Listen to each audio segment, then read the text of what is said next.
Morning, जय हिंद। आज हम लोग यहाँ उपस्थित हुए हैं और आप लोग को आमंत्रित किया गया है प्लेट टेक्टोनिक्स पढ़ने के लिए। प्लेट टेक्टोनिक्स का मतलब प्लेट विवर्तकी या विवर्तनकी। ये जो प्लेट टेक्टोनिक्स है आज हम लोग सब मानते हैं और आज भूगोल का एक ज्योग्राफी का एक मूल सिद्धांत है, लेकिन इसकी यात्रा इतनी आसान नहीं थी और बहुत रास्तों से हम यहाँ होते हुए आए हैं। ये जो प्लेट शब्द आपको दिख रहा है, ये जो प्लेट शब्द हम लोग देख रहे हैं, ये 1965 का शब्द है। इससे पहले प्लेट शब्द ही नहीं था। तो इससे पहले कई सिद्धांतों से होते हुए हम आज के भूगोल तक पहुंचते हैं। जय हिंद। चलिए, तो सबसे पहले कई रास्तों से होते हुए हम यहाँ तक आते हैं। सबसे पहले एक सिद्धांत आया जिसको हम लोग आज देखेंगे, कॉन्टिनेंटल ड्रिफ्ट थ्योरी। इसके बाद एक सिद्धांत और आएगा। प्लेट टेक्टोनिक इतना आसान नहीं था, कई असफल प्रयासों से होते हुए हम लोग यहां तक आए हैं और जो कुछ भी लिखेंगे आप सबको नोट करते चलना है, एकदम एकदम बिल्कुल नोट करते हुए सबको चलना है। इसके बाद हम लोग इसको क्या कहते हैं, महाद्वीपीय विस्थापन सिद्धांत। एल्फ्रेड वेगनर का ये प्रमुख सिद्धांत है। इसके बाद एफबी टेलर भी यहां पर आएंगे। आगे एक सिद्धांत आया सी फ्लोर। इससे पहले कन्वेक्शन करंट थ्योरी। कन्वेक्शन सब थ्योरी को एक करके हम लोग पढ़ने जाएंगे। कन्वेक्शन करंट थ्योरी, और इसका मतलब क्या है, संवहनीय धारा सिद्धांत। आगे एक कॉन्सेप्ट और आया, अभी तक प्लेट सब तक कोई चर्चा नहीं है। कौन सा सिद्धांत आगे आ जाएगा, सी फ्लोर स्प्रेडिंग। नया सिद्धांत आ गया। और आगे इन सब के बाद जब सब इनपुट हम लोगों को मिल जाएगा तो 1965 में एक शब्द दे दिया गया 1965 में, जिसका नाम है प्लेट टेक्टोनिक्स। आज की हमारी पृथ्वी ऐसी क्यों है, आज की दुनिया ऐसी क्यों है, इसको समझने के लिए हम लोगों को यह पढ़ना है। जय हिंद। लिखते चलिए आप लोग। अब देखिए, सबसे पहले हम लोगों को लगना शुरू हुआ कि दुनिया जो आज हम लोगों को दिखती है हमेशा वैसी नहीं थी और हमेशा हमेशा हमेशा हाँ, I want to do it in the same notebook. सही है, हाँ ठीक। कई रास्तों से होते हुए हम लोग यहां तक आए। 7-15, अच्छा 7-15 में, हाँ बिल्कुल बिल्कुल बिल्कुल ठीक है। शुरू करते हैं। अब हमारा सबसे पहला इसका सिद्धांत है continental drift theory. Continental drift theory जो असली रूप में आया वो 1912 में आया, 1912 में। लेकिन उससे पहले से दुनिया को लगने लगा, लोगों को लगने लगा, बहुत पहले से लगने लगा कि आज की दुनिया जो हम देखते हैं वो हमेशा से ऐसी नहीं थी। एक आदमी है जिनका नाम क्या है, अब्राहम ओरेटेलियस। अब्राहम ओरेटेलियस साहब कहते हैं बहुत पहले, मतलब 1570 में इनका कहना है कि देखिए कहीं ना कहीं ऐसा है कि अफ्रीका का जो पश्चिमी तट है, जो वेस्ट तट है, वो साउथ अमेरिका का पूर्वी तट से मिलता हुआ है और हम लोग इसको ऐसे मिला सकते हैं। तो जरूर कभी ऐसा रहा होगा कि अफ्रीका और अमेरिका इस तरह से एक दूसरे से मिलने वाला जिग जैग फिट का है, और हो सकता है यदि ऐसा है तो कभी सब लोग एक साथ रहे होंगे। तो एक कॉन्सेप्ट शुरू से बनना शुरू हो गया जिसका नाम क्या है, कॉन्टिनेंटल ड्रिफ्ट थ्योरी, महाद्वीपीय विस्थापन सिद्धांत। सब लोग कहें कि भाई देखिए दुनिया हमेशा से ऐसी नहीं थी, बहुत कुछ बदला है, बहुत कुछ बदला है। और ऐसा कहने वाले एक दो लोग नहीं है, सीरीज है, लोगों का सीरीज है। सबसे पहले कहने वाले आदमी कौन है, उनको एक अलग टेबल में हम लोग बना के रखते हैं। इससे उन्होंने महाद्वीपीय विस्थापन का शब्द नहीं दिया था, केवल इन्होंने बता दिया था 1570 के दौर में। और नाम क्या है इनका, अब्राहम ओरेटेलियस। इन्होंने बताया कि भाई देखिए कहीं ना कहीं जिग सा फिट हो रहा है, और जिग सा फिट कौन कौन सा हो रहा है, साउथ अमेरिका और अफ्रीका। ये पहले से बता दिया, बता के साथ। ये मैप मेकर थे और मैप मेकर का मतलब नक्शा बनाना काम था। और उस समय नक्शा बनाने वाले बहुत, मतलब कि उनका ऑरा होता था, बहुत पैसा कमाते थे। जो नक्शा बनाने वाले हैं वही लोग कॉन्टिनेंट का नाम दे देते थे। साउथ अमेरिका और नॉर्थ अमेरिका ऐसा ही मैप मेकर्स ने बना दिया था। तो इन्होंने सबसे पहले कह दिया। अब कह दिया तो ठीक है। इसके बाद अगला जो नंबर हमारे पास आता है, 1858 में एक आदमी आते हैं, उनका नाम है एंटोनियो सिंडर। इन्होंने भी कुछ कहा कि भाई हर जितने भी कॉन्टिनेंट हैं सब एक जैसे नहीं रहे, बदलाव उनमें होता रहा है। एक आदमी और 1910 में आ गया, उसका नाम है एफबी टेलर। एफबी टेलर साहब भी कह दिए। सब लोग कह रहे थे, बात रख रहे थे। इन लोगों को अपने बातों पर खुद कॉन्फिडेंस नहीं था। आगे जाकर एक ऐसा आदमी आया जिसको रीजन नहीं पता था, लेकिन उसके बावजूद उसने एक सिद्धांत दे दिया। नाम क्या है उनका, 1912 में अल्फ्रेड वेगनर।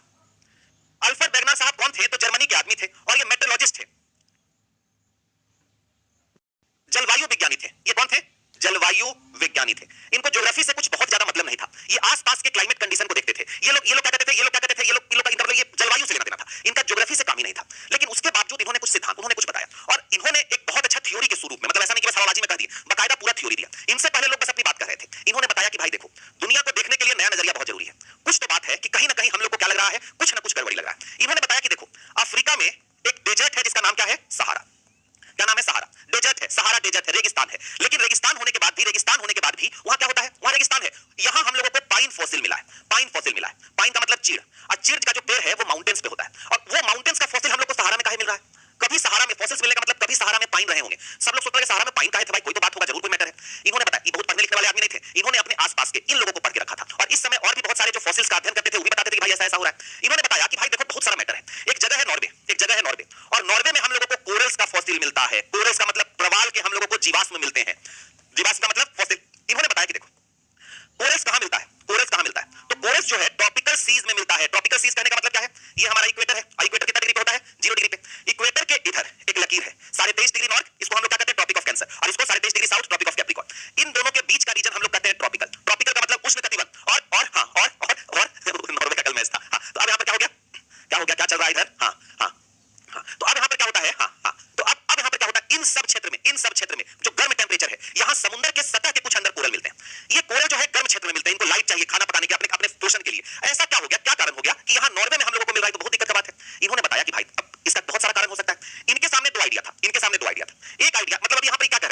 रहे हैं, इनके कहने का मतलब है, इनके कहने का मतलब है, इनके कहने का मतलब है, इनका ये जो कहना चाह रहे हैं, यहां पर क्या हो गया 0 डिग्री, यहां पर क्या हो गया, यहां पर 23.5 डिग्री नॉर्थ, यहां पर क्या हो गया 66.5 डिग्री, यहां पर क्या हो गया, यही हमारा क्लाइमेट है, आप लोग जानते हैं क्लाइमेटिक कंडीशन होता है 23.5 degree north, 23.5 degree south, 66.5 degree north और 66.5 डिग्री साउथ, यही सिस्टम हमारा है और यही क्लाइमेटिक कंडीशन है। ये कह रहे हैं कि बताइए नॉर्वे आपका जो आर्टिक सर्किल के ऊपर है, यहां हम लोग को ट्रॉपिकल वाला मैटर मिल रहा है और सहारा जो एकदम सबसे गर्म डेजर्ट, सबसे बड़ा डेजर्ट है, वहां हम लोग को क्या मिल रहा है, वहां हम लोगों को चीड़ का, हम लोग को पाइन का फॉसिल मिल रहा है। मतलब जरूर मौसम बदला होगा। अब दो कंडीशन है, एक कंडीशन ये है कि क्लाइमेट बेल्ट पहले चेंज होता है, चेंजिंग क्लाइमेट बेल्ट, मतलब आज जो एरिया ट्रॉपिकल है कभी हो सकता है टेम्परेट रहा हो, आज जहां गर्मी है इक्वेटर के पास कभी ठंडा रहा हो, लेकिन ये लॉजिक किसी के समझ में नहीं आया और वैगनर साहब को भी समझ में नहीं आया, ये कैसे हो सकता है। हम लोग जानते हैं कि पृथ्वी अपने अक्ष पे क्या करी हुई है, झुकी हुई है, झुकी हुई है, झुकी हुई है और जब ये इस तरह से झुकी हुई है तो उसी कारण से सूरज की किरण सीधी पड़ती है या तिरछी पड़ती है, इससे पता चलता है। हाँ, लेट्स टेक हिंदी और इंग्लिश विद अस। अच्छा सब लोग अंग्रेजी में जा रहा है क्या कमेंट? हाँ अच्छा, हाँ रवि सर का भी कमेंट है, क्लास चलेगी सर 4 बजे तक आज। तो अब यहाँ पर क्या होता है, हम लोग देखते हैं कि क्लाइमेट का कारण क्या था, सूरज की किरणें या तो सीधी पड़ रही है कि तिरछी पड़ रही है, और ये जो ट्रॉपिकल है, रवि सर को प्रणाम, ये जो सीधी पड़ रही है और सीधे पड़ने के कारण यहाँ पर हम लोग को क्या दिख रहा है, हम लोग को यहाँ पर दिख रहा है कि ये जो है हमारा ट्रॉपिकल क्लाइमेट है। तो हो सकता है पहले का कुछ दूसरा कंडीशन रहा हो और क्लाइमेट बेल्ट चेंज हुआ, लेकिन किसी को पता नहीं, तो एक दूसरा रास्ता और हो सकता है। ठीक है भाई, क्लाइमेट बेल्ट चेंज हो रहा है, अच्छा नहीं चेंज हो रहा है तो एक काम करते हैं, कॉन्टिनेंट को चेंज कर देते हैं। तो दूसरा क्या हो सकता है, कॉन्टिनेंट्स आर ड्रिफ्टिंग। आप बताइए दोनों में से किसको माने, दोनों में से किसको माने, दोनों में से किसको माने, हाँ दोनों में से किसको माने, दोनों में से किसको हम लोग मान ले, हाँ दोनों में से किसको माने, इसको मान ले। चेंजिंग क्लाइमेट बेल्ट मतलब पृथ्वी कुछ दूसरे तरह से पहले झुकी हुई होगी, आज जो इक्वेटर के पास गर्मी है पहले कभी बहुत क्या होता है, ठंडा होगा, बहुत क्या होगा, हाँ क्या होगा, बहुत ठंडा रहेगा, तो गड़बड़ हो सकता है कि नहीं, गड़बड़ हो सकता है कि नहीं, ये किसी के समझ में नहीं आया। और वैगनर साहब भी बोले कि नहीं भाई क्लाइमेट चेंज नहीं हो रहा है, क्या हो रहा है रियलिटी में, कॉन्टिनेंट्स आर ड्रिफ्टिंग, जो महाद्वीप हैं, जो महाद्वीप हैं, जो महाद्वीप हैं, इनमें क्या हो रहा है, विस्थापन हो रहा है, महाद्वीप एक जगह से दूसरे जगह क्या कर रहे हैं, मूव कर रहे हैं। इस सिद्धांत को सब लोग माना। अब इन्होंने बता दिया कि भाई देखो महाद्वीप क्या हो रहा है, मूव कर रहा है। जैसे इन्होंने कह दिया, हम लोग बोले कि थ्योरी और अच्छे से बताइए, समझ में नहीं आया। इन्होंने बोला कि लो भाई पूरा थ्योरी तुमको दे देते हैं हम लोग, पूरा का पूरा थ्योरी है, आप लोग एकदम बढ़िया से समझिए। इन्होंने बताया कि सबसे पहले शुरुआत का मतलब क्या, आज से 250 मिलियन ईयर अगो। इन्होंने बताया कि देखो भाई इससे पहले क्या था हम नहीं जानते हैं, इससे पहले का हमको डिस्टर्ब मत करो, इसके बाद का हमसे बात करो, इसके पहले क्या था हमको कोई लेना देना नहीं।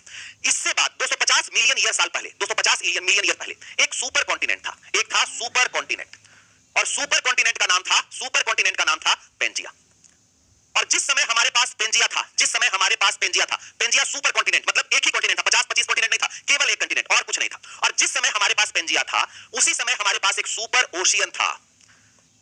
आप पृथ्वी को देखिए, आपको जमीन कम, आपको ओशन ज्यादा दिखेगा, आपको समंदर ज्यादा दिखेगा, तो इतना समंदर है तो कोई तो बात होगा, तो इतना समंदर एक सुपर मतलब कॉन्टिनेंट से भी बड़ा, और उसका नाम क्या रख दिया इन्होंने, पैंथेलासा, यही समंदर है। इन्होंने बताया कि ऐसा रहा होगा, इन्होंने लोकेशन भी बताया, इन्होंने बताया major parts of Pangaea lies south of equator, मतलब इक्वेटर के कहने का मतलब है इनका, इन्होंने क्या बताया, एक सबसे पहले हमारे पास पेंजिया था, पेंजिया कोई सुपर कॉन्टिनेंट है, और पेंजिया को चारों तरफ से पैंथेलासा नाम का ओशन जो है क्या हुआ था, समेटे हुए था। एक बात इन्होंने और बताया, एक बात और भाई कहां था ये भी समझ लीजिए, एकदम हम डिटेल बता रहे, मतलब ये बताएं, हम नहीं बोल रहे हैं, ये बताएं। इन्होंने वैगनर साहब ने बोला कि एकदम डिटेल में बात चल रहा है, छोटा मोटा बात नहीं चल रहा है। इन्होंने बताया कि देखिए आपका जो पैंथेलासा का जो पार्ट था, वो मेजर पार्ट उसका, सॉरी पेंजिया का जो मेजर पार्ट था वो इक्वेटर के नीचे मतलब साउथ हेमिस्फीयर में था। तो हम लोग क्या देख सकते हैं, पेंजिया का अधिकांश भाग दक्षिणी गोलार्ध में था। इन्होंने बताया कि अब क्या हुआ, ये जो पेंजिया है वो दो भाग में टूटा। हम लोग तुरंत इनसे क्वेश्चन पूछेंगे कि काहे टूटा, क्या बात था, ऐसे ही टूट गया, वो बोले अभी रुको बताते हैं, बाद में बताते हैं, पहले बात प्रोसेस समझो। इन्होंने क्या बताया, आगे क्या हुआ चौथे नंबर पे, पेंजिया जो है आपका, पेंजिया जो है सुपर कॉन्टिनेंट है, वो दो भागों में टूटा। एक भाग आपका कौन सा था, लॉरेसिया, और एक भाग आपका गोंडवाना लैंड। हम जब कहते हैं कि हम भारत के लोग एक अतीत काल से बहुत महान लोग रहे हैं, बहुत महानता हमारे अंदर कूट कूट के भरी हुई है, हमें सब लोग जानते थे, पहचानते थे। जिस समय वैगनर साहब थ्योरी दे रहे थे, लॉरेसिया या तो अंगारा लैंड या तो गोंडवाना लैंड का, तो मध्य भारत की एक जनजाति है जिसको हम लोग गोंड कहते हैं, उसी गोंड जाति के नाम पर पूरा जो है कॉन्टिनेंट का आधा हिस्सा जो है किस नाम पे पड़ा, गोंडवाना लैंड। तो इसको हम लोग क्या कहते हैं, लॉरेसिया, कुछ लोग इसको क्या कहते हैं, अंगारा लैंड, इसको हम लोग क्या कहते हैं, गोंडवाना लैंड। इन्होंने बोला कि देखिए दो भाग में टूटा, ये जो हिस्सा है नॉर्थ में गया और ये जो है साउथ का हिस्सा है, दक्षिण का हिस्सा है। इतना पे संतोष नहीं हुआ, इतना पे नहीं हुआ, आगे भी ये टूटा, ये आगे भी टूटा, और आगे टूट के क्या चला गया, ये नॉर्थ अमेरिका।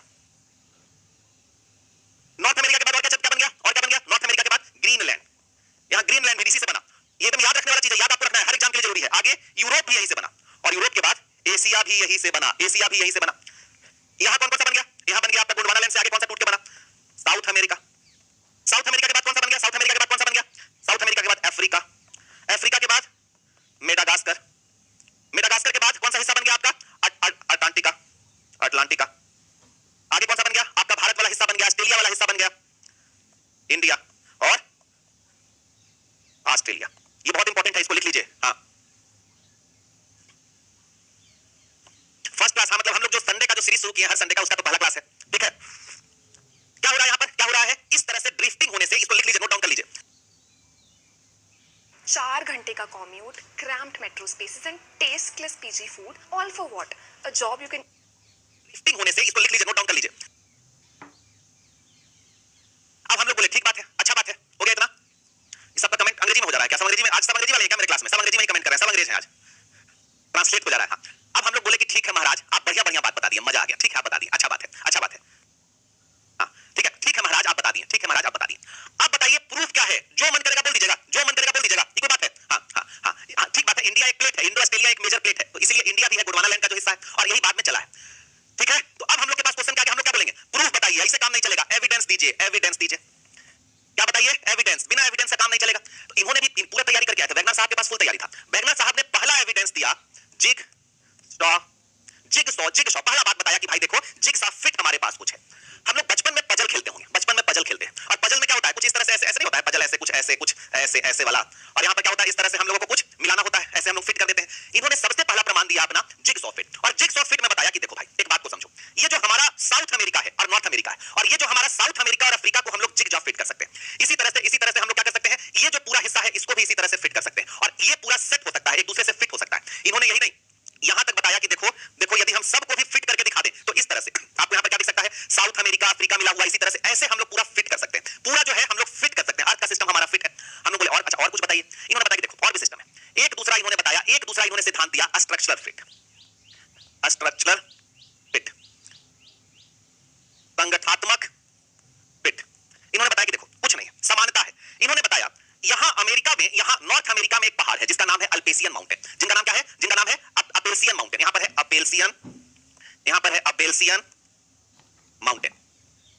और यहां यूरोप वाले जगह में ब्रिटेन के पास हम लोगों को मिलता है ग्रेट पेनीज। क्या मिलता है? हाँ अच्छा, एक सेकंड लाइट कम करवाते हैं सिर्फ।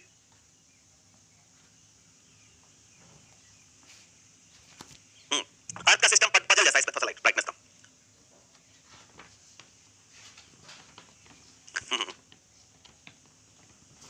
हो गया। हाँ ठीक। तो अब इन्होंने क्या बताया? यहां पर हम लोग को ब्रिटेन में एक माउंटेन है जिसका नाम क्या है? ग्रेट पेनाइन्स। ग्रेट पेनाइन्स और अल्पेसियन माउंटेन में जो पहाड़ी सिस्टम है, जो माउंटेन है, उस माउंटेन का जो रॉक सिस्टम है वही ग्रेट पेनिन्स में हम लोग को मिलता है।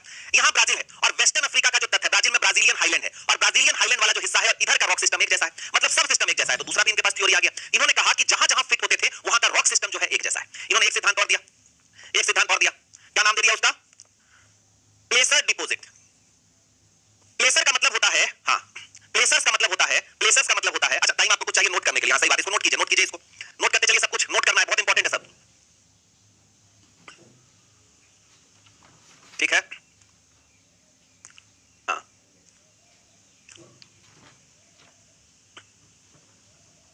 चलिए, रिवीजन नहीं हो रहा है पूरा, एकदम आगे हम लोग पढ़ रहे हैं, आज रिवीजन का क्लास थोड़े है। नोटेड? इन्होंने बताया कि देखो एक सिस्टम है प्लेसर डिपॉजिट्स। प्लेसर का मतलब होता है बहुमूल्य, और ये बहुमूल्य का मतलब होता है बहुमूल्य मेटल्स हो सकते हैं।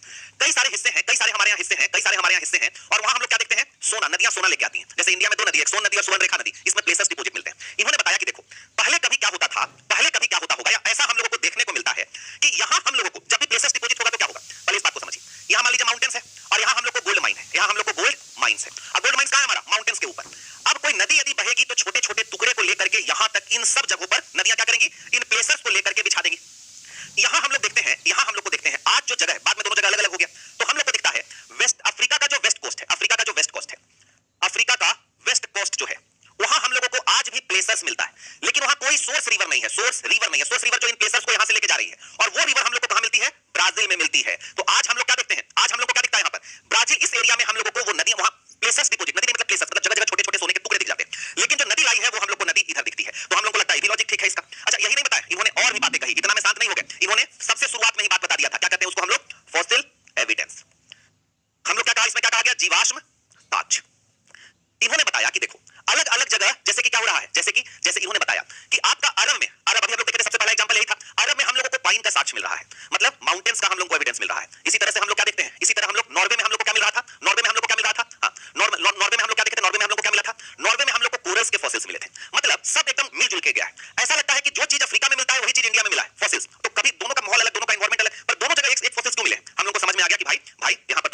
है तो बढ़िया बात हो रहा है, तो मैटर सही चल रहा है। और मतलब एक और साक्ष्य आ गया। इन्होंने कहा इसलिए फॉसिल्स एक मिले हैं क्योंकि सब लोग पहले एक साथ थे। एक बहुत बड़ा थ्योरी इन्होंने दिया जिसका नाम है पेलियो क्लाइमेटिक एविडेंस। ये बहुत खतरनाक है। सबसे बढ़िया जो आप कह सकते हैं, पेलियो को हम लोग कहते हैं प्राक, प्राक का मतलब बहुत पुराना, प्राक जलवायु साक्ष्य। सबसे बढ़िया जिसको हम लोग एक कह सकते हैं, एक जो सबसे असरदार थ्योरी हो गया, सबसे असरदार जो हो गया, ये हम लोगों को देखने को मिलता है। इन्होंने क्या कहा देखिए, इन्होंने कहा कि भाई देखिए, ये हमारे अर्थ का क्लाइमेटिक रीजन, इसको हम लोग बता सकते हैं। ये हमारे अर्थ का क्या है? Climatic region. ये है आपका इक्वेटर, इक्वेटर के बाद Tropic of Cancer, Tropic of Capricorn, ये है आपका आर्टिक सर्किल और ये है आपका अंटार्कटिक सर्किल। ये है 0 degree equator, 23.5 degree north, 23.5 degree south, 66.5 degree north, 66.5 degree south. इन्होंने बताया कि देखिए एक चीज होता है जिसको हम लोग कहते हैं कोयला। कोयला कैसे बनता है? तो पेड़ पौधे जब किसी नदी के सेडिमेंट्स में, नदियां खूब सारा सेडिमेंट लाई और जो भी पेड़ पौधे हैं सब सेडिमेंट के अंदर दब गए, यही सालों के बाद, सालों अरब सालों करोड़ों सालों के बाद यही सब क्या बनता है? कोयला बनता है। इन्होंने बताया कोयला कहां बनना चाहिए? वहां बनना चाहिए जहां पेड़ पौधे बहुत ज्यादा हो, जहां वेजिटेशन बहुत ज्यादा हो। और सबसे ज्यादा वेजिटेशन कहां होता है? सबसे ज्यादा वेजिटेशन होता है ट्रॉपिकल क्लाइमेट में। ट्रॉपिकल क्लाइमेट में यहां जैसे कि हम लोग यहां क्या जानते हैं, वेस्टर्न घाट वाला इलाका हो गया, ट्रॉपिकल रेन फॉरेस्ट वाला इलाका हो गया, यहां सबसे ज्यादा हम लोग को पेड़ पौधा दिखता है, तो सबसे ज्यादा कोयला यहां मिलना चाहिए। लेकिन कोयला कहां मिल रहा है? कोयला मिल रहा है हम लोगों को यहां जर्मनी में, जर्मनी इस तरफ है। कोयला कुछ हम लोग को कहां मिल जा रहा है? साइबेरिया, साइबेरिया इसके इधर है। साइबेरिया में वेजिटेशन ही नहीं है, तो कोयला कहां से मिल रहा है? हम लोग को मिल रहा है एल्पेसियन माउंटेन, अमेरिका वाला क्षेत्र, वहां मिल जा रहा है। दुनिया का अधिकांश कोयला मिल रहा है हम लोग को कहां? टेम्परेट रीजन में, जहां कोयला कम होना चाहिए। और दुनिया का अधिकांश कोयला जो है हम लोग टेम्परेट रीजन में मिलते हैं। इंडिया और इंडोनेशिया इसका अपवाद है, इंडिया और इंडोनेशिया अपवाद है। बाकी दुनिया का हाँ सर जय गुरु जी, पे नोटिफिकेशन आई है, चेक कीजिए। हाँ ठीक है, हाँ हाँ सब रीजन सही है। ये सब रीजन बता रहा है कि सब कुछ क्या था, सब कुछ एक साथ था। इन्होंने बताया कोयला होना चाहिए सब यहाँ, पर ये सब इधर काहे चला गया, इधर काहे चला गया? इन्होंने बताया कि भाई यही कारण है कि पहले आज जो टेम्परेट में इधर का जो रीजन है, साइबेरिया तक का रीजन है, पहले इधर रहा होगा और इसीलिए ऐसा हो रहा है, इसीलिए ऐसा हो रहा है। तो जल्दी से इतना एविडेंस नोट डाउन कर लीजिए। हाँ अब बात का मतलब एक्सेप्शन, एक्सेप्शन, हाँ एक्सेप्शन, इसको समझ लीजिए। इतना इन्होंने एविडेंस दिया। इन्होंने बताया कि भाई कोयला मिलना चाहिए ट्रॉपिकल रीजन में, जहां गर्मी ज्यादा है, जहां पेड़ पौधे ज्यादा होते हैं, कोयला मिल रहा है टेम्परेट रीजन में। ये क्या बात है, ऐसा काहे हो रहा है? हम लोग पूछना शुरू किए क्या हो रहा है, तो इन्होंने बताया पहले जो आज जहां पर आपके कॉन्टिनेंट हैं, पहले वो वहां पे नहीं थे, पहले ये सब ट्रॉपिकल जोन में थे और इसलिए यहां पर क्या था, इसलिए यहां पर क्या था, इसलिए हम लोग क्या कहते हैं कि कॉन्टिनेंट का ड्रिफ्ट कर रहे हैं। अब हम लोग तुरंत क्या पूछेंगे, ठीक है भाई इनका लॉजिक देखिए मस्त है कि नहीं? इन्होंने 5 लॉजिक दिया और पांचों लॉजिक कहीं ना कहीं मस्त है। हाँ हाँ अच्छा एक सेकंड बस, थोड़ा सा फिर फोटो में आप लोग को कम दिखेंगे। हाँ ठीक है, ठीक। हाँ इन्होंने क्या कहा, इन्होंने क्या कहा, हाँ इन्होंने क्या कहा, ठीक बात है। हम लोग इन्होंने सारा, इन्होंने अच्छा सिद्धांत दिया, अच्छा लॉजिक दिया। हम लोग बोले कि ठीक है आपका लॉजिक बढ़िया लगा, आप अच्छा बात कर रहे हैं, बढ़िया बात कर रहे हैं। अब आप बताइए काहे हो रहा है ऐसा? फोर्स कौन से हैं? फोर्स रिस्पॉन्सिबल फॉर, अभी तक देखिए प्लेट का नाम भी नहीं आया। प्लेट 1965 में ट्रूजो विल्सन लेके आएगा, अभी प्लेट का नाम भी नहीं है। फोर्स रिस्पॉन्सिबल फॉर किस चीज के लिए? Continental drift.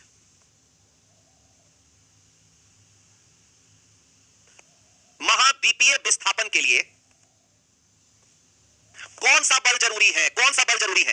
हम लोग क्वेश्चन किससे पूछ दिए? हम लोग क्वेश्चन किससे पूछ दिए? हम लोग पूछ दिए बैगनर साहब से। अब आप बताइए बैगनर साहब को ज्योग्राफी आता था? बताइए बताइए। हाँ बैगनर साहब को ज्योग्राफी आता था? बैगनर साहब को ज्योग्राफी आता था? नहीं आता था, वो तो ज्योग्राफी के आदमी ही नहीं थे, वो तो जलवायु विज्ञान का। हाँ सर लाइट बंद कर दीजिए प्लीज, लाइट कहां से बंद कर दे? ये क्या क्या क्वेश्चन है बताइए। हाँ बैगनर साहब को ज्योग्राफी आता था? बैगनर साहब का तो मेट्रोलॉजिस्ट जलवायु विज्ञान थे, उनसे गलत क्वेश्चन पूछ दिए। अब वो कहां से बताएं? इनको पता ही नहीं था। आप याद कीजिए इनके 2 साल पहले, तो यहां पर क्या Wagner has no idea, Wagner has no idea क्या फोर्स है, नहीं है तो नहीं पता। तो वैगनर साहब चुप तो रहेंगे नहीं, कुछ तो बोलबे करेंगे। हम हमसे आप लोग से क्वेश्चन कुछ नहीं आया तभी हम लोग बताना शुरू कर देते, ऐसे था एग्जाम में आसान तौर पे होता है। तो हम लोग क्या किए, ये वैगनर साहब क्या किए, एफबी टेलर साहब जो हैं 2 साल पहले जो सिद्धांत दिए थे, और एफबी टेलर जो हैं वो बताए थे कि क्या फोर्स है, वही फोर्स इन्होंने यहां भी चेक दिया। इन्होंने बताया कि फोर्स है टाइडल फोर्स। टाइडल फोर्स का मतलब ज्वारीय बल।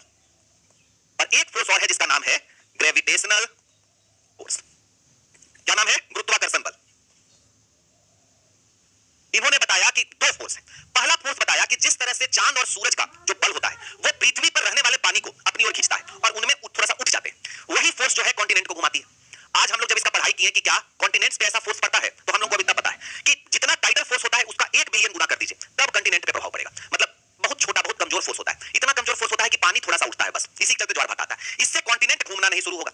एक दूसरा बल का नाम है ग्रेविटेशनल फोर्स। इन्होंने बताया कि भाई देखो हुआ क्या था, ये हमारा क्या है? इक्वेटर। इन्होंने बताया, हम नहीं बता रहे हैं, इन्होंने बताया कि सब कुछ कौन क्या थे, कहां थे? इक्वेटर के नीचे थे।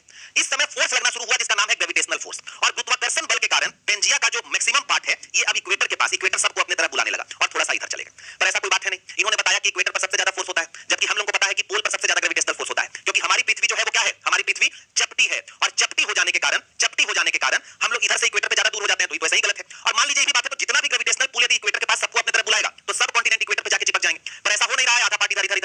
है। तो ये भी जो इसका सिद्धांत है क्या है, गलत है। टाइडल फोर्स भी गलत है। हाँ। हाँ, ठीक है। हाँ, तो इसमें हम लोग क्या लिख देंगे खटाक से, ये भी गलत है। जल्दी से इसको नोट कीजिए, ठीक है, नोट कीजिए। अब देखिए, अब देखिए, प्रूफ कर पाए बैगनर साहब, नहीं प्रूफ कर पाए, और सब जगह बैगनर साहब का मजाक उड़ गया। आगे जाकर करीब 1930 के आसपास, 29-30 के आसपास, अब बैगनर साहब को सिद्धांत बहुत अच्छा था, बैगनर साहब ने बहुत मजबूत लॉजिक दिए थे, उतना मजबूत लॉजिक तो कोई और दे भी नहीं पाया था। हाँ, फ्लॉप फ्लॉप फ्लॉप नहीं हुआ कोई सिद्धांत, दोनों दोनों फोर्स का बात गलत, टाइडल फोर्स बहुत कमजोर होता है, और ग्रेविटेशनल पुल भी है भी, और इक्वेटर अपने पास सबको बुला रहा है, तो इक्वेटर को सबको चिपका लेना चाहिए, नहीं चिपका पाता है, झूठ बात है, गलत बात, हमको पता चल गया गलत है, लेकिन उसके बावजूद बैगनर साहब का सिद्धांत बहुत मजबूत था, और बैगनर साहब चाहते थे अपने सिद्धांत को प्रूफ करना। बैगनर साहब इसी सिद्धांत को प्रूफ करने के लिए अब दूसरा जगह गए हुए थे, मौसम का पढ़ रहे थे कि हम इसको प्रूफ करके रहेंगे, लेकिन वो एवालांचे में फंस गए। एवालांचे का मतलब हिमस्खलन, गए स्टडी करने के लिए और उनके ऊपर ग्लेशियर गिर गया, और उसी एवालांचे में गिरकर फंस करके उनकी मौत हो गई। उनके मौत के साथ दुनिया ने कहा कि एवालांचे के साथ केवल बैगनर साहब नहीं दफन हुए हैं, उनका सिद्धांत भी दफन हो गया है, और अब उनके सिद्धांत को कोई नहीं पूछेगा। लेकिन उनका लॉजिक बहुत मजबूत था, उनका फैक्ट बहुत मजबूत था, और इतना मजबूत था कि और इधर उधर बाद के वैज्ञानिकों को इन्होंने बहुत प्रभावित किया। इनके बाद कई सारे लोग आए और उन्होंने अपने तरह से नई नई चीजों को बताना शुरू किया, और सबसे पहले अब बताने का काम कौन करेंगे, अब बताने का काम करेंगे आर्थर होम्स। एक आदमी आएंगे जिनका नाम क्या होगा, आर्थर होम्स। तो उससे पहले हम लोग क्या देखते हैं, पोस्ट कॉन्टिनेंटल ड्रिफ्ट थ्योरी। हम लोग क्या कह सकते हैं, इस महाद्वीपीय सिद्धांत के बाद के सिद्धांत, महाद्वीपीय विस्थापन सिद्धांत के बाद के सिद्धांत, बाद के सिद्धांत। अब लोग हार तो मानेगा नहीं, सबको लगा कि आदमी भले प्रूफ नहीं कर पाया लेकिन इसकी बातों में जरूर दम था। तो दो थ्योरी इस समय हम लोगों को दिखता है, एक है कॉन्वेक्शन करंट थ्योरी, एक का नाम क्या है, एक का नाम क्या है, एक का नाम है संवहन धारा सिद्धांत, और एक है, अच्छा, संवहन धारा सिद्धांत, और एक है सी फ्लोर स्प्रेड थ्योरी। सागर नितल प्रसार सिद्धांत। ये दो सिद्धांत ऐसे हैं जो पूरी तरह से हम लोगों को प्लेट टेक्टोनिक्स के दहलीज पे पहुंचा देंगे, और हम लोग समझ जाएंगे कि हाँ भाई सही बात क्या है और सही तरीके से चीजें क्या हो रही है। यही दो थ्योरी हम लोग को कहां पहुंचा देगी, हाँ क्या है, हाँ क्या होगा, sea floor spread theory, sea floor spread theory. ठीक ठीक, वेरी गुड निशा यादव। सागर नितल, ये दोनों सिद्धांत हम लोग को प्लेट टेक्टोनिक के पास क्या करेंगे, सीधे ले जाकर के पहुंचा देंगे। तो सबसे पहले हम लोग क्या देखेंगे, कॉन्वेक्शन करंट थ्योरी। क्या इसको हम लोग कहेंगे, संवहनीय धारा सिद्धांत। हिंदी पहले लिखा हुआ है, यहां पे नहीं लिखते हैं। यह सिद्धांत दिया गया 1938 में, और सिद्धांत देने वाले आदमी का नाम है आर्थर होम्स। आर्थर होम्स साहब ने कहा कि भाई देखिए, हमारे पास क्या है, हमारे पास सबसे ऊपर क्या है, ये जो है हमारा क्रस्ट है। उस समय पूरे अर्थ का इंटीरियर हम लोग को कम पता था, क्रस्ट था। इन्होंने बताया कि क्रस्ट के बाद हमारा मेंटल है, और मेंटल के बाद सबसे अंदर का स्तर कोर है। इन्होंने बताया कि हमारा जो मेंटल है वो क्या है, हमारा जो मेंटल है, इन्होंने बताया मेंटल है वो प्लास्टिक स्टेट में है, प्लास्टिक स्टेट में है। आप लोग सबको क्लास में बता दिया गया है आंतरिक संरचना हमारे पृथ्वी की कैसी है, और इसलिए हम लोग इस क्लास को यहाँ पे ऑर्गेनाइज किया ताकि आप लोग मेंटल समझ जाएं। इन्होंने बताया, इस समय पूरे अच्छे से नहीं पता था, स्टेनोस्फीयर का सिद्धांत नहीं पता था, इनको पता था कि ये मेंटल है, और मेंटल क्या है हमारा, मोल्टन है, प्लाज्मा है, प्लास्टिक स्टेट में है, प्लास्टिक स्टेट में है, प्लाज्मा स्टेट में है, और प्लाज्मा स्टेट के कारण यहाँ कॉन्वेक्शन करंट चलता है, और कॉन्वेक्शन करंट का मतलब यहाँ चलता है संवहन धारा। यहाँ क्या चलता है, संवहन धारा या संवहनीय धारा। तो होता क्या है देखिए, यहाँ जो है कोर के पास सबसे गर्म चीजें होती है, और गर्म जो मैग्मा है ऊपर उठता है, सॉरी गर्म मैग्मा जो है ऊपर उठता है, गर्म मैग्मा ऊपर उठता है, गर्म मैग्मा ऊपर उठता है, और ऊपर उठ के क्या करता है, ऊपर उठ के इस जगह क्रस्ट को हिट करता है, अब जैसे टकराने के बाद मान लीजिए इसका थोड़ा बहुत ब्रांच ऊपर भी निकल जाए, या कभी कभी नहीं भी निकलेगा, नहीं निकला या निकला कोई भी अवस्था हो, बचा हुआ पार्ट यहां से टकराने के बाद दोबारा इधर नीचे नहीं जाएगा, नीचे से हमेशा ऊपर से करंट चल रहा है, ये नीचे आएगा, ऊपर वाला नीचे आने नहीं देगा, मजबूरी में इधर मुड़ जाएगा, समझ आया, हाँ समझ आया, हाँ ठीक है, कोई बात नहीं। थ्योरी जो है एक आदमी 1938 में 28 का भी हो सकता है 28 वाले 38, ठीक है, कोई दिक्कत नहीं। अब यहाँ पर क्या हुआ, आर्थर होम्स साहब जो है बताएं कि देखिए इस तरह से ऐसे इधर मुड़ रहा है। अच्छा, तो यहाँ कन्वेक्शन करंट चलता है, जब यहाँ पर हिट कर रहा है इस जगह पर, इसके बाद क्या कर रहा है, इस तरफ मुड़ेगा, जब इधर मुड़ेगा तो यहाँ पर एक फोर्स, एक बल लगना शुरू होगा, जिसको हम क्या कहते हैं, फ्रिक्शन, और फ्रिक्शन का मतलब हम लोग क्या कहते हैं, घर्षण, और इसी घर्षण से क्या होगा, इसी घर्षण से प्लेट जो है फ्रिक्शन क्या करेगा, इसका मैग्मा का फ्रिक्शन जो है, हाँ बिल्कुल प्लाज्मा का बना। अब देखिए ये जो है हाँ, गर्म ठंडा का कॉन्सेप्ट यहाँ पर आ रहा है, हम लोग देख रहे हैं क्या हो रहा है, फ्रिक्शन के चलते ये फ्रिक्शन लगा रहा है, मूवमेंट आ गया, और फ्रिक्शन के चलते अपने साथ साथ ये क्रस्ट को भी मूव करेगा। अच्छा, अब देखिए अब क्या हो रहा है, यहाँ पर गर्म था, यहाँ पर हॉट है, यहाँ पर गर्म है, नीचे से एकदम गर्म मैग्मा ऊपर आ रहा है, जब ये इस जगह से दूर चला गया तो यहाँ आकर के ये ठंडा होना शुरू हो गया, और ठंडा जैसे होगा अब ये क्या करेगा, नीचे जाना शुरू होगा, और नीचे जाके शुरू होने के बाद इस तरह से ये एक सेल बना देगा। तो यहाँ क्या बताया गया कि कॉन्वेक्शन करंट क्या बना रहा है, सेल। यही गर्म ठंडा का कॉन्सेप्ट हो गया, convection current creates inside magma, inside earth. तो और यहीं पर क्या होता है, friction of magma induce plate tectonic movement. इसको हिंदी में भी लिख दे रहे हैं, एक बार फिर से समझाते हैं इसको। क्या है, मैग्मा के घर्षण से, मैग्मा के घर्षण से प्लेट टेक्टोनिक, प्लेट विवर्तकी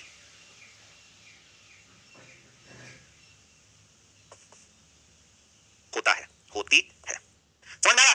हाँ, वेरी गुड वेरी गुड। इस समय इनको एस्थेनोस्फेयर का पता नहीं था, ये जानते नहीं थे, ये जानते नहीं थे कि क्या है, ये जानते नहीं थे, इनको पता ही नहीं है। हाँ, ये पता ही नहीं था। इनको जो पता था उस हिसाब से इन्होंने बताया कि देखिए भाई, सबसे ऊपर क्रस्ट है, क्रस्ट के बाद मेंटल है, अब मेंटल के बाद क्या है, इनका थ्योरी दोबारा से बता, ये क्या है, यहाँ पर क्या है, पूरा ये जो बीच का हिस्सा है मेंटल है, और सबसे नीचे का हिस्सा जो है हमारा कौन सा है, मेंटल के नीचे हमारा कोर है। कोर बहुत गर्म है और मेंटल में है रेडियो एक्टिव पदार्थ, इन्होंने बताया रेडियो एक्टिव मटेरियल।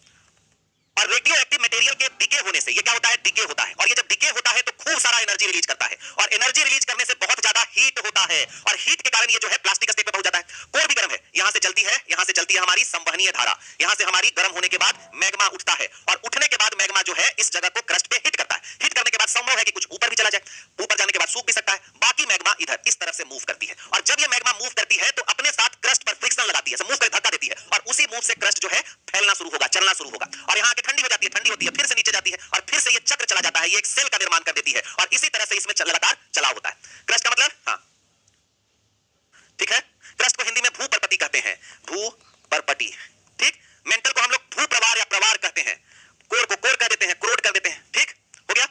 अब इस सिद्धांत के आ जाने से, इस सिद्धांत के आ जाने से हम लोगों को लगा कि फ्रिक्शन के कारण, फ्रिक्शन जो है अपने साथ साथ, फ्रिक्शन के कारण, फ्रिक्शन क्या कहता है, friction, friction drags earth crust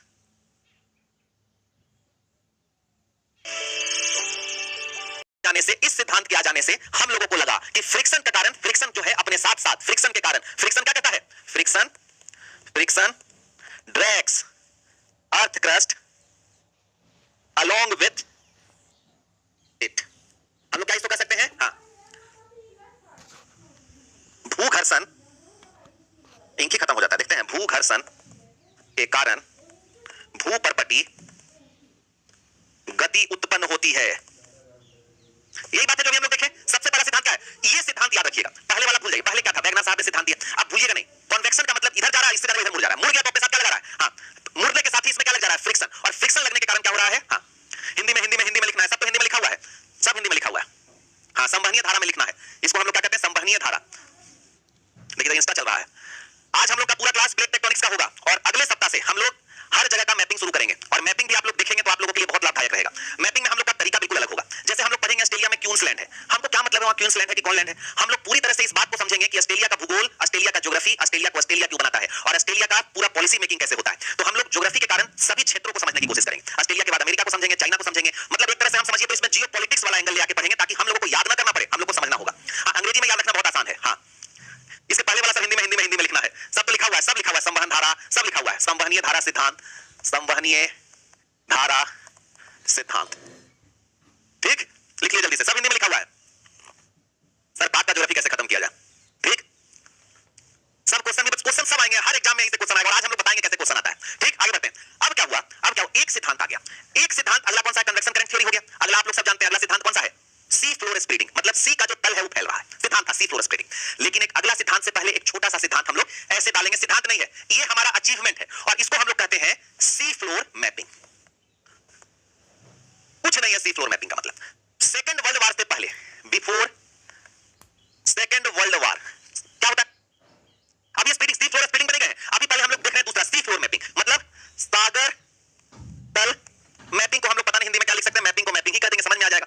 तो इसमें है सेकंड वर्ल्ड वॉर के पहले, before Second World War, ocean floor was thought to be plain and smooth. दूसरे विश्व युद्ध से पहले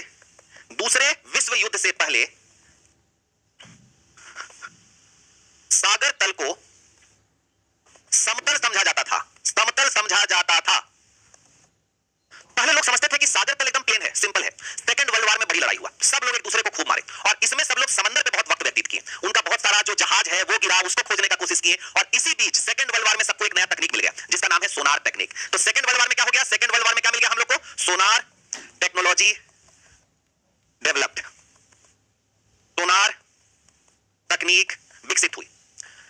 सेकंड वर्ल्ड वॉर में हम लोग सोनार तकनीक का इस्तेमाल शुरू कर दिए, और सोनार तकनीक आप लोग को पता है, आप लोग पहले से जानते होंगे कि इसके माध्यम से हम मान लीजिए समंदर है, ये सब सागर है, सागर है, यहां पर क्या होता है, यहां पर मान लीजिए हमारा, यहां पर हमारा मान लीजिए नाव है, क्या है ये? नाव, नाव है। नाव में यहां पर सब क्या किए? सोनार तकनीक का सोनार रिसीवर लगा दिए। यहां से वेव जाता था, और वेव कितने देर में आता है, इससे हम पता करते थे कि पृथ्वी के अंदर का हिस्सा कैसे। कुछ जगह वेव जल्दी लौट गया, कुछ जगह देर से लौटा। हम समझ गए कि हमारा जो सागर का नितल है वो ऐसा नहीं है। यहां पर क्या हुआ, हम लोग को समझ में आया कि पृथ्वी के अंदर भी है जो बहुत तरह की कहानी है, आसान नहीं है, आसान नहीं है। तो पृथ्वी के अंदर क्या है, हम लोग अलग अलग चीज खोज लिए। हमको पता चला कि इसको हम लोग क्या कह सकते हैं, इसको हम लोग क्या कह सकते हैं, इसको हम लोग महाद्वीपीय सेल्फ, कॉन्टिनेंटल सेल्फ कहते हैं, कॉन्टिनेंटल सेल्फ। जहां पर आपका समंदर, यहां पर सागर का पूरा इलाका है, ये जो है समंदर का, जो समंदर के नीचे का ये पार्ट है, इसको हम लोग क्या कह दिए, इसको हम लोग अगला नाम क्या कह दिए? Continental slope, continental slope. इसे हम लोग डिटेल में पढ़ेंगे जब ओशन को पढ़ेंगे। महाद्वीपीय ढाल। इसके बाद हम लोग यहां पर देखें कि ये क्या बन रहा है, इसको हम लोग कहें, इसको हम लोग अगला क्या कहें, इसको हम लोग नाम दिए अबिसल प्लेन। क्या नाम दिए इसको हम लोग सागरीय मैदान कह दिए। यहां पर हम लोग क्या इसको कह दिए? ओशियनिक रिज, महासागरीय कटक। इसको नाम दे दिए हम लोग ओशियनिक ट्रेंच, और ट्रेंच का मतलब नाम दे दिया महासागरीय गर्त। गड्ढा है ये, महासागरीय गर्त, गड्ढा है ये, महासागरीय गर्त। महासागरीय गर्त का मतलब समंदर के अंदर जो है, समंदर के अंदर जो है, हाँ डायग्राम बनाना है, डायग्राम बनाना है। अभी कॉन्टिनेंटल लिथोस्फीयर तक नहीं पहुंचे, वहीं तक पहुंचने का हम लोग क्या कर रहे हैं, कोशिश कर रहे हैं। इसका जल्दी से डायग्राम बना लीजिए, इसका हम लोग जल्दी से क्या कीजिए, डायग्राम बना लीजिए आप लोग। हम लोग यहां पर देखें, हम लोग को सबसे पहले पता चला, इसको पता चलने के बाद हम लोग और ज्यादा अध्ययन शुरू कर दिए, समंदर के तल के अंदर क्या है। आदमी लालची है, हमको पता चला समंदर के अंदर बहुत सारी चीजें, हम समझे कि जरूर सोना चांदी होगा, और ज्यादा अध्ययन शुरू हुआ। इन अध्ययन से पता चला कि ओशनिक रिज के पास जो रॉक्स है, कहां जो रॉक्स है, ओशनिक रिज के पास, ये न्यूएस्ट इन एज है, एकदम नया नया बना हुआ है। ये जो सतह है एकदम नया बना हुआ है, और जैसे जैसे इससे दूर जा रहे हैं, हमारा जो स्टोन है वो ओल्डर इन एज है, ये नवीनतम चट्टाने हैं, ये नवीनतम है, और ये जो है पुरानी है। हम लोग को क्या पता चला, एक बड़ा नया सिस्टम पता चला कि ये जो हमारा ओशनिक है, हमारा अब क्या हो रहा है, अब हमारा जो है, हमारा यहां पर रिज के पास जो हमारा रॉक्स है ये नया है, और हम लोग जैसे जैसे रिज से दूर जा रहे हैं रॉक सिस्टम पुराना हो रहा है। ठीक है, बेनी ऑफ जोन अभी आएगा, बेनी ऑफ जोन आएगा, अभी नहीं आया, बेनी ऑफ जोन आएगा। ठीक, समझ आया? हम बता दिए, हम लोग को यहां पर पता चल गया कि देखिए भाई, यहां का जो रॉक्स है, जो एकदम रिजेज के पास जो रॉक्स है, वो रॉक्स क्या है, एकदम नया है, newest. Oceanic ridges is newest, और जिससे जैसे दूर जा रहे हैं, यहां का रॉक्स जो है सबसे पुराना दिख रहा है, एज क्या है इनका, ओल्ड है। अब एक सिद्धांत आ गया, ये हम लोग कुछ नहीं किए, कोई थ्योरी नहीं देखे, बस ओशन के अंदर क्या है ये जाने। इसी का इस्तेमाल करके सब लोग एक नया सिद्धांत दे दिए, और अब थ्योरी का नाम क्या है, अब क्या है, सी फ्लोर स्प्रेड थ्योरी। सागर नितल प्रसार सिद्धांत। सागर नितल प्रसार सिद्धांत देने वाले आदमी का नाम है हैरी हेस, और हैरी हेस ने इस सिद्धांत को कब दे दिया, हैरी हेस 1960s में दे दिया। और इस सिद्धांत के लिए भाई ने कुछ नहीं किया, सिंपल, बहुत प्लेन सिंपल रखा। इन्होंने दो सिद्धांत को जोड़ दिया, एक सिद्धांत का नाम है कॉन्वेक्शन करंट थ्योरी, और साथ साथ सी फ्लोर मैपिंग। इन दोनों चीजों को जो अब तक इनके पास था, क्या हुआ, हाँ ठीक, दोनों सिद्धांत को हैरी हेस ने क्या किया, जोड़ दिया, और जोड़ के बताया कि पृथ्वी के अंदर सागर तल ऐसा क्यों बना है। इन्होंने बताया रिफ्ट वैली काहे बनती है, इन्होंने बताया भ्रंश घाटी काहे बनती है, यही जो है प्लेट टेक्टोनिक के पहले का सबसे इंपॉर्टेंट सिद्धांत है, रिफ्ट वैली काहे बनता है। इन्होंने बताया ओशनिक रिज काहे बनता है, इन्होंने कहा ओशनिक ट्रेंच काहे बनता है, सब बताएंगे। और इसको हम लोग क्या कहेंगे, महासागरीय कटक काहे बनता है, और महासागरीय कटक के साथ साथ क्या है, गर्त काहे बनता है, इन्होंने बताया, सब बताएंगे। हाँ वेरी गुड, भ्रंश घाटी काहे बनता है, इन्होंने कहा कि हम सब बता देंगे, और सब बताते के साथ ही क्या बता देंगे, सब बताते के साथ बता देंगे, क्या कहते हैं, सब बताते के साथ ये भी बता देंगे। इन्होंने क्या कहा, इतना चीज तो बताएंगे ही, और ये भी बोलेंगे कि ओशन फ्लोर का सागर नितल का निर्माण भी हो रहा है, और फॉर्मेशन भी हो रहा है, और इसके साथ ही निर्माण के साथ साथ विनाश भी हो रहा है, और विनाश का मतलब डिस्ट्रक्शन भी चल रहा है। बोले सब बता देंगे, टेंशन कोई बात नहीं है। इन्होंने क्या किया, पहले के दो सिद्धांत को, सब हिंदी में लिखा हुआ है, इससे पहले के जितने भी सिद्धांत थे सबको इन्होंने क्या किया, एक साथ जोड़ दिया, और एक साथ जोड़ने के बाद कौन कौन सिद्धांत को एक साथ जोड़ेंगे, इससे पहले का जो कन्वेक्शन करंट थ्योरी है, और कन्वेक्शन करंट थ्योरी के साथ साथ कौन सा जोड़ देंगे, ये कौन सा जोड़ देंगे, कन्वेक्शन करंट थ्योरी को तो जोड़ेंगे ही, उसके साथ एक सिद्धांत को और जोड़ देंगे जिसका नाम क्या है, जिसका नाम है आपका ओशन फ्लोर मैपिंग। अब देखिए इतना लिख लिया आप लोग, बताया आगे क्या और पुरानी क्रस्ट खत्म भी हो रही है, सब बता दिए। इन्होंने बताया कि देखो भाई, ये है हमारा, ये जो हमारा है, सबसे पहले बता दिए कि देखो ये हमारा प्लेट है, ये हमारा क्या है, प्लेट्स है। अब प्लेट्स है तो प्लेट्स के नीचे क्या हो रहा है, प्लेट्स के नीचे इस तरह से कन्वेक्शन करंट थ्योरी याद है, ऐसे ही थ्योरी आएगा। और इस तरह से इन्होंने बताया कि क्या होता है, इस तरह से ऊपर जो है क्या होगा, कन्वेक्शन करंट हॉट इस तरह से ऊपर जाएगा। सबसे पहला अवस्था ये है। आगे क्या होगा, जैसे ही ये ऊपर पुल करेगा, यहां टेंपरेचर बहुत ज्यादा है और टेंपरेचर बहुत ज्यादा होने के चलते प्लेट थोड़े से ऐसे मुड़ जाएंगे। मतलब अब जो प्लेट है दूसरे स्टेज में क्या होगा, अब जो आपके प्लेट है वो क्या हो जाएंगे, कुछ आपके ऐसे हो जाएंगे। अब आपके जो प्लेट है कुछ आपके इसको ऐसे बिल्कुल, अच्छा इसको ऐसे रखिए, यहां से सिंपल है एकदम, एक नंबर प्लेट बन जाएगा आपके। अब जो आपके प्लेट है वो क्या होंगे, कुछ ऐसे, कुछ क्या हो जाएंगे, कुछ ऐसे, मतलब यहां पर जहां पे ऊपर आ रहा है ऐसे, कुछ ऐसे। और इसी तरह से आपके जो प्लेट है कुछ क्या हो जाएंगे, ऐसे, कुछ इस तरह से आ जाएंगे। आपके जो प्लेट है इस तरह से उठेंगे, अच्छा ये इस तरह से तो उठे, ठीक बात है। ये अगला स्टेज बताया गया, इस तरह से, इसका कलर थोड़ा सा चेंज कर दें तो फिर हाँ, इस तरह से ऐसे उठेंगे। लेकिन टेंपरेचर बढ़ने के कारण एक चेंज और आएगा, तीसरा में एक और चेंज आएगा।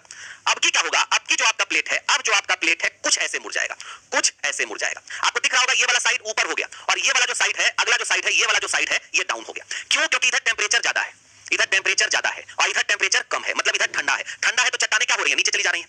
अब इसी तरह से यहाँ पर क्या हो रहा है, आप जब कभी यहाँ पे देखेंगे माउंटेन जैसा बन गया, यही क्या है, महासागरीय, यही क्या है, इसी को हम लोग क्या कहते हैं, ओशनिक रीच कहते हैं। अब क्या होता है, आपको पता था, आपको क्या देख रहे थे आप, यहाँ पर क्या हो रहा है, इस तरह से ऊपर लावा जा रहा है, मैग्मा जा रहा है, और मैग्मा जाने के बाद ऐसे इधर भी चल रहा है, ठीक है, इधर भी जा रहा है। मतलब फ्रिक्शन क्या करेगी, दोनों प्लेट को अलग अलग करेगी। तो अब दोनों प्लेट जब अलग होंगे तो अब यहाँ पर क्या होगा, ये जो दोनों प्लेट है वो अब अलग अलग होंगे। और यहाँ मैग्मा जो है, यहाँ जो मैग्मा है सतह पे आ जाएगा। ऊपर क्या है, ऊपर समंदर है, समंदर का मतलब सी है, पानी है। जैसे मैग्मा आएगा पानी उसको एकदम दे रहा है, पानी ठंडा ठंडा आते के साथ जम रहा है, और जमेगा तो यहाँ पर क्या होगा, यहाँ पर नया लैंडफॉर्म फॉर्म हो जाएगा। तो अब यहाँ पर क्या होगा, अब यहाँ पर नया लैंडफॉर्म फॉर्म हो जाएगा। तो यहाँ पर एक और लैंडफॉर्म बन गया, कुछ ऐसे। मान लीजिए ये ए है और ये बी है, ये पहले वाला ही था तो ए है, बी है। अगला क्या होगा, पांचवा में अब क्या होगा, अब ये दोनों और बढ़ते जाएंगे, ये दोनों क्या होंगे, और इसी तरह से ये ए वाला इधर हो गया, बी इधर हो गया, और इधर जो है ये ऐसे चले गए। तो इधर कौन सा हो गया, ए हो गया, इधर बी हो गया, नया लैंड क्रिएट हो गया, नाम है सी। तो इस तरह से नया लैंड क्रिएट होता जाएगा। अब एक बात एकदम ध्यान से, न्यू क्रस्ट बन रहा है कि नहीं, यहां पर न्यू क्रस्ट बन रहा है। पर अब आप एक चीज देखिए, एकदम ध्यान से देखिएगा, यहां पर क्या बना, यहां पर एक पहाड़ के जैसा वोल्केनो आया। अब क्या हुआ, यहां से जो संवहनीय धारा थी इस पहाड़ को भी साइड कर दी, यहां पर भी पहाड़ बन गया, यहां पर भी पहाड़ को भी साइड कर दी, और पहाड़ जो है या तो इधर गया, इधर फिर नया पहाड़ क्रिएट हुआ। इसलिए सागर के अंदर आपको बहुत सारा क्या दिख जाएगा, आपको सागर के अंदर बहुत सारा रीजेस दिख जाएगा। यहां पर दिख रहा है, एक रीजन नहीं है, कैसे ना देखिए, फिर से एक पेज में देखिए, फिर बनाते हैं। क्या हुआ क्या, ये प्लेट है, ये प्लेट है। अब क्या हुआ, यहां नया जमीन बना, तो नए जमीन के साथ माउंटेन जैसा बना। लेकिन ये प्रक्रिया जारी है और फ्रिक्शन के कारण अभी भी जा रहे हैं। अब यहां पर माउंटेन्स बना तो माउंटेन्स और इधर चले गए, जब ये वाला माउंटेन्स इधर चला गया तो इधर एक नया माउंटेन्स बन गया। इसलिए सागर तल पर आपको बहुत सारे क्या दिख जाएंगे, माउंटेन्स तल आपको दिख जाएंगे, बहुत सारे आपको बहुत सारे माउंटेन, आपको वहां पर ओशनिक रीजेस दिख जाएंगे। तो ओशनिक रीजेस बना दिया। और क्या बता दिया, सबसे पहले क्या बता दिया कि ओशनिक रीज कैसे बनते हैं, महासागरीय कटक कैसे बनते हैं, ठीक है भाई, ओके डन। इसने क्या बता दिया, ट्रेंच कैसे बनते हैं, ट्रेंच का मतलब ट्रेंच नहीं बताएगा, गर्त नहीं बताएगा। इसने बता दिया फॉर्मेशन ऑफ न्यू क्रस्ट, नए भू परपटी का निर्माण। और इसने क्या बता दिया, अभी बताएगा डिस्ट्रक्शन ऑफ ओल्ड क्रस्ट, पुराने भू परपटी का विनाश। अभी बताया नहीं, अभी बताने वाला ही बताएगा। देखिए क्या बताता है ये, कि देखिए भाई, नया जमीन कहां बना, जो एकदम नया है, यहां पर, और ये क्या है, ओशनिक रिज, नया जो हिस्सा है यहां पे निर्माण हो रहा है। अब मान लीजिए इस जगह जहां पे सागर खत्म हो रहा है वहां भूमि है, मतलब यहां पर क्या है, कॉन्टिनेंटल क्रस्ट। इसको हम लोग क्या कह सकते हैं, महाद्वीपीय भूपरपटी। महाद्वीपीय भूपरपटी हमारे पास है। क्या होगा, ये हल्का होता है, अभी हम लोग फिर से देखेंगे। और सागर का जो है वो किस चीज का बना होता है, बेसाल्ट का, और कॉन्टिनेंटल क्रस्ट बना होता है ग्रेनाइट का। इस कारण धीरे धीरे ये क्या हो जाएगा, ये अंदर जाता चला जाएगा, क्या होगा, ये अंदर। और अंदर जाने के साथ हम लोग और भी देखे थे, क्या ठंडा होने के चलते भी ये क्या जा रहा था, हाँ अरे ये अपने आप चला गया। हम लोग अभी क्या देखे थे, ठंडा होने के चलते भी अंदर जा रहा है, अंदर जाके कहां चला जाएगा, ये मैग्मा से मिलेगा, और ये नया पुराना पार्ट इसका क्या होगा, खत्म हो जाएगा, और नया पार्ट जो है, नया पार्ट है जो इसका क्रिएट होता जाएगा। फ्रेश डायग्राम में इसको देखिए क्या होता है, यहां क्या हुआ, इस तरह से नया पार्ट क्या है, इसका क्रिएट हो रहा है। और ये जो है ट्रेंच है, यहां पर सबसे नया है, पुराना पार्ट ठंडा होकर अंदर जा रहा है। और कभी यहां पर कंटिनेंटल, यहां पर कभी हम लोगों को एक नया प्लेट मिल गया जिसको हम लोग क्या कर सकते हैं, जहां लैंड हो और ये प्लेट हो, तो आपका ये वाला हिस्सा अंदर जाएगा, ये मैग्मा से खत्म होता चला जाएगा, और यहीं पर हम लोग को बना देगा गड्ढा, जिसको हम लोग क्या कर सकते हैं, ट्रेंच कर सकते हैं। और ट्रेंच का मतलब महासागरीय गर्त। ठीक, क्लियर, ठीक। हाँ, पीडीएफ बिल्कुल मिलेगा, पीडीएफ आप लोग सबको आपको पहुंचवा दिया चलेगा, पीडीएफ पक्का मिलेगा, टेंशन नहीं लेना है। अब देखिए इसको आप एक बार जल्दी से लिख लीजिए, हैरी हेस का थ्योरी, और हैरी हेस के सिद्धांत के बाद हम लोग का शुरू होगा। अब कुछ नहीं बचा, अब सबसे डीपेस्ट ओसनिक बेंच होता है, और अब हम लोग यहां से देखने जा रहे हैं क्या, यहां से देखने जा रहे हैं प्लेट